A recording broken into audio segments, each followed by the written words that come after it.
Dans cette entrevue du 9 janvier 1987, Bernard de Montréal et François Peyotte discutent de la mutation du patrimoine génétique. Ils commencent par faire un recensement des personnes présentes dans la salle, en plaisantant sur les différents types de participants. François Peyotte raconte ensuite comment il a décidé de devenir intervieweur ou conférencier, après avoir travaillé dans la mode pendant 1 an et demandé une augmentation à son patron. Ce dernier lui a fait remarquer qu'il n'avait en réalité pas travaillé une seule journée pour lui, ce qui l'a amené à s'interroger sur la signification du travail. Il consulte alors un dictionnaire pour découvrir que le travail est considéré comme une activité pénible et douloureuse. Il se tourne également vers la Bible, où il trouve le récit de la chute et de la désobéissance d'Adam et Ève. Finalement, il conclut sur le fait que le travail ressemble plus à du masochisme qu'à une civilisation des loisirs. Selon l'analyse présentée, l'homme travaille de manière forcée et répétitive à cause de la perte du lien universel. Cette perte de contact l'a obligé à développer des facultés intérieures et inférieures en relation avec la matière, au lieu de venir dans la matière avec un pouvoir créatif parfait. Si l'homme n'avait pas perdu ce contact, il aurait expérimenté la matière en tant qu'agent éthérique de sa propre lumière. L'habitat naturel de l'homme est l'éther, une dimension parallèle à la matière, harmonisée avec sa conscience génétique. Ainsi, selon cette perspective, l'homme actuel n'est pas véritablement humain. La nature planétaire de l'homme est liée à son expérience involutive et à son besoin constant de développer sa mémoire pour retrouver une continuité psychologique. Cependant, il existe des raisons cosmiques qui font de l'homme une bête de somme pour d'autres macrocosmes invisibles. Des erreurs cosmiques ont conduit à une déformation du lien entre l'homme, la matière, l'âme et l'esprit.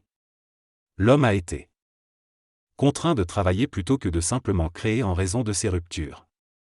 Au sujet de la chute d'Adam et Ève, l'invité suggère que cela fait partie d'un plan voulu sur un autre plan et ne devrait pas être blâmé. L'homme a été créé comme un être créateur et possédant tous les pouvoirs, mais en descendant dans le corps matériel, il est devenu substantiel et a perdu sa connexion avec son essence lumineuse créative. L'âme est une substance qui fait partie de la mémoire expérientielle humaine. Et a également une composante cosmique. Elle est le résultat d'un processus de recyclage des déchets universels des êtres de lumière. Au fil du temps, cette substance s'est raffinée et a évolué pour devenir ce que nous appelons l'homme, une combinaison de lumière et de ténèbres.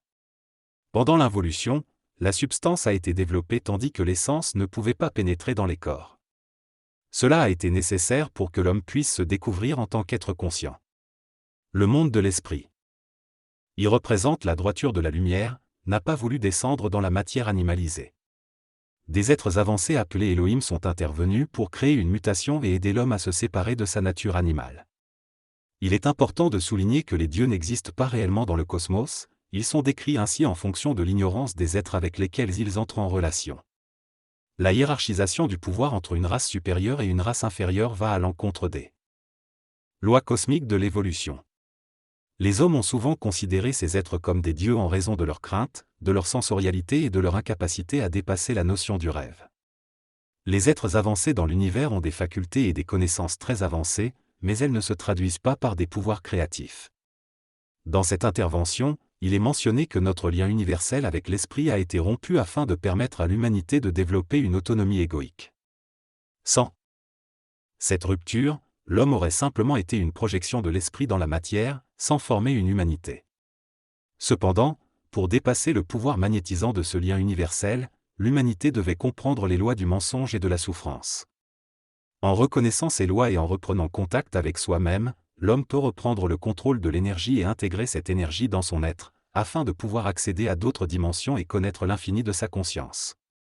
Ce processus de descente de l'énergie dans l'homme a commencé depuis 1969 et mènera au développement d'un nouveau niveau de conscience sur le plan matériel, donnant naissance à une nouvelle race racine, l'homme nouveau. Cette nouvelle humanité ne sera plus assujettie à l'involution et comprendra les raisons de cette expérience difficile. L'homme a créé la conscience égoïque à travers son corps matériel, ce qui a engendré une vision pessimiste de la réalité. Cependant, il est maintenant temps pour l'homme de dompter son esprit plutôt que d'être dominé par lui. Cela nécessitera de dépasser la condition humaine involutive et de renoncer à la philosophie qui n'est qu'un jeu de l'esprit à travers le mental. Les philosophes n'ont jamais résolu le conflit entre le pouvoir et la particularité de l'homme, et ont échoué à établir de manière objective le domaine de l'homme à travers les différentes variantes de l'esprit. Malgré la technologie avancée, l'homme n'a pas encore compris sa propre existence éternelle et son immortalité future. Il est temps de ne plus se laisser distraire par la mémoire historique et les croyances religieuses, mais de se concentrer sur la compréhension réelle de notre être. L'homme doit comprendre que son véritable mystère réside dans sa capacité à se dissocier de la valeur mémorielle des significations et à accéder à un savoir absolu. Pour cela, il doit se libérer du mensonge cosmique et se détourner de tout ce qui a contribué à la constitution de son moi, tels que la religion, la philosophie, la politique, l'économie, etc. Une fois pénétré le monde du mystère, il pourra faire éclater la forme et donner naissance à une nouvelle science. La philosophie, tout comme les arts, est liée à la forme et ne peut se dissocier de la culture et de la civilisation. Pour se désolidariser de cet aspect sur le plan de l'esprit, il faudra éclater complètement sa mémoire et prendre conscience que la pensée humaine est en réalité une forme de communication télépathique entre le plan matériel et des plans cosmiques élevés. Cela permettra aux hommes de converser facilement entre eux et de se libérer de l'ego en se connectant au monde des esprits. Dans cet extrait, Bernard de Montréal et son interlocuteur discutent du symbolisme du glaive de feu placé à la porte du paradis dans le récit biblique. Le glaive représente le fait que lorsqu'un individu prend conscience de la véritable nature des choses, il ne peut plus reculer car il manque de la conscience nécessaire pour le faire. Cette expérience est comparée à celle de Bernard de Montréal en 1969, où il a vécu une fusion qui a mené à l'effondrement de son ancienne identité. Une fois qu'un individu entre dans cette nouvelle dimension de conscience, il ne peut plus revenir en arrière et fait partie d'une nouvelle race. Cette rupture du cordon ombilical, symbolisée par le glaive de feu, représente le passage de l'humanité de son enfance à l'âge adulte. L'expérience est présentée comme une nécessité pour l'homme, mais aussi comme une source de souffrance. Selon Bernard de Montréal, tant que l'homme est assujetti à l'expérience, il souffrira.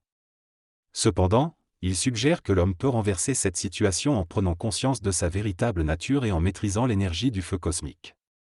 Selon Bernard de Montréal, l'expérience fait partie intégrale de notre organisation systémique et est liée à notre propre organisation interne. Tant que l'homme ne sera pas capable de contrôler l'énergie qui fait partie de son être, il sera obligé de vivre des expériences pour évoluer et augmenter son taux vibratoire. Pour certains, vivre des expériences est agréable, mais pour d'autres, cela devient de plus en plus difficile à supporter. Cependant, au-delà de l'expérience, l'homme découvrira la création et son pouvoir créateur lorsqu'il sera capable de dépasser les expériences. En élevant sa conscience vibratoire, il pourra infuser l'énergie dans la matérialité dont il a besoin pour construire une nouvelle civilisation. L'expérience est considérée comme une imperfection et une perte d'énergie, tandis que la perfection se trouve dans l'alliance intense avec ce qui existe déjà. L'évolution de l'homme vers un état où il n'y aura plus d'expérience sera caractérisée par une harmonie vibratoire parfaite avec ce qui était une absence de perte d'énergie. Les expériences existent en raison de la perte d'énergie, que ce soit dans les relations personnelles ou dans les choix de mode de vie dictés par la société. Les forces sociales actuelles contribuent à cette déconnexion entre l'homme et sa société, ce qui peut conduire à des névroses et des psychoses. Dans cette conversation, les interlocuteurs discutent du concept du travail et de son lien avec la créativité. BDM affirme que le travail est une maladie de l'homme, une condamnation à épouser une matière qui ne lui appartient pas spirituellement. Il affirme que le travail est basé sur les lois de la nécessité, et bien qu'il y ait de l'invention et de la dynamique dans le travail, il n'y a pas de véritable création. Au lieu de travailler, l'homme devrait œuvrer de manière créative, en rendant l'énergie dans le monde de manière parfaite, ce qui libérerait l'homme des contraintes de la matière. BDM indique que dans le futur, l'homme créera des conditions de vie en fonction des besoins de la société grâce à un processus créatif, plutôt qu'inventif. Il prédit également qu'à l'avenir, les systèmes de transport et de communication se baseront sur l'énergie magnétique plutôt que électrique, pour éviter de déstabiliser l'atmosphère terrestre. Finalement, il souligne que la science actuelle ne correspond pas à l'éthéricité de notre mental, mais que l'homme du futur sera en parfaite harmonie avec les lois de la nature. Dans cette discussion sur la mutation de l'homme et l'énergie prépersonnelle, il est dit que pour renverser le processus d'ionisation de l'atmosphère, une nouvelle technologie sera nécessaire. Il est ensuite expliqué que cette énergie prépersonnelle n'a pas de volonté subjective, mais une volonté créative qui devient la volonté créative de l'homme. Il est souligné que l'homme est en voie de devenir complet, en maîtrisant l'énergie en lui et en développant une pensée créative. Lorsque l'homme sera capable de percevoir l'invisible et d'entrer en contact avec d'autres personnes, il n'aura plus besoin de se rechercher ni de souffrir. En ce qui concerne la reprogrammation génétique, il est affirmé que l'homme n'a rien à reprogrammer car il est déjà une infinité en lui-même. Sa nouvelle évolution sera le fruit de son affinité avec l'énergie et la matière.